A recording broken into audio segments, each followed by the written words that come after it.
दोस्तों, आज हम बात करेंगे उत्तर प्रदेश की राजनीति में होने वाले एक बड़े बदलाव की। जी हाँ दोस्तों, दरअसल योगी आदित्यनाथ सरकार का मंत्रिमंडल विस्तार जल्द ही होने वाला है। खबरों के मुताबिक ये विस्तार 10 मई से पहले पूरा कर लिया जाएगा। सबसे पहले समझते हैं कि आखिर ये विस्तार क्यों इतना अहम है। दरअसल आने वाले 2027 के विधानसभा चुनाव को ध्यान में रखते हुए भारतीय जनता पार्टी अपनी जो रणनीति है उसको मजबूत करना चाहती है। इसलिए पार्टी नए और पुराने चेहरों को संतुलित तरीके से शामिल करने की तैयारी कर रही है। अब बात करते हैं कि इस विस्तार में किन वर्गों पर खास फोकस किया जाएगा।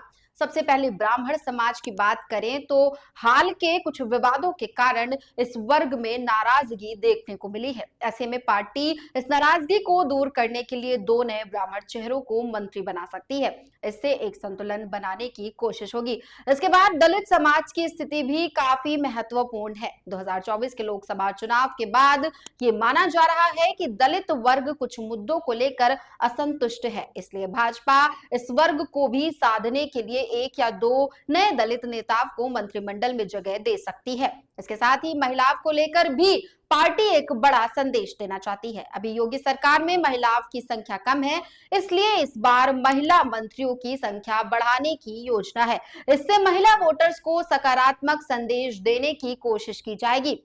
अब आगे बढ़ते हैं और पिछड़े वर्ग यानी ओबीसी की बात करते हैं। ये वर्ग हमेशा से उत्तर प्रदेश की राजनीति में निर्णायक भूमिका निभाता रहा है। इसलिए पार्टी इस वर्ग से भी एक दो नए चेहरों को शामिल कर सकती है। खासकर जाट और अन्य पिछड़े समुदायों से नेताओं को मौका मिलने की संभावना है।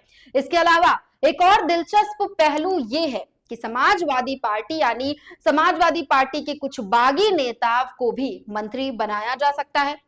उदाहरण के तौर पर मनोज पांडे और पूजा पाल जैसे नेताओं के नाम पर चर्चा है। इससे भाजपा को राजनीतिक स्वरूप का जो है फायदा मिल सकता है, क्योंकि इससे विपक्ष कमजोर हो सकता है। अब अगर हम संगठन की बात करें तो केवल मंत्रिमंडल ही नहीं बल्कि भाजपा की प्रदेश टीम में भी बड़े बदलाव होने वाले हैं।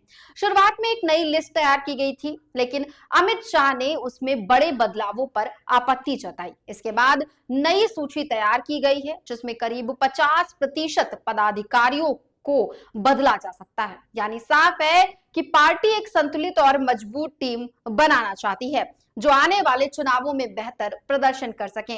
अगर हम पूरी तस्वीर देखें तो ये मंत्रिमंडल विस्तार सिर्फ पदों का बंटवारा नहीं है, बल्कि ये 2027 के चुनाव की तैयारी का एक अहम हिस्सा है। इसमें जातीय संतुलन, महिला प्रतिनिधित्व और राजनीतिक रणनीति तीनों का ध्यान रखा जा रहा है। तो दोस्तों, आने वाले दिनों में ये देखना दिलचस्प होगा कि आखिर किन किन चेहरों को मौका मिलता है और ये बदलाव उत्तर प्रदेश की राजनीति को किस दिशा में ले जाता है।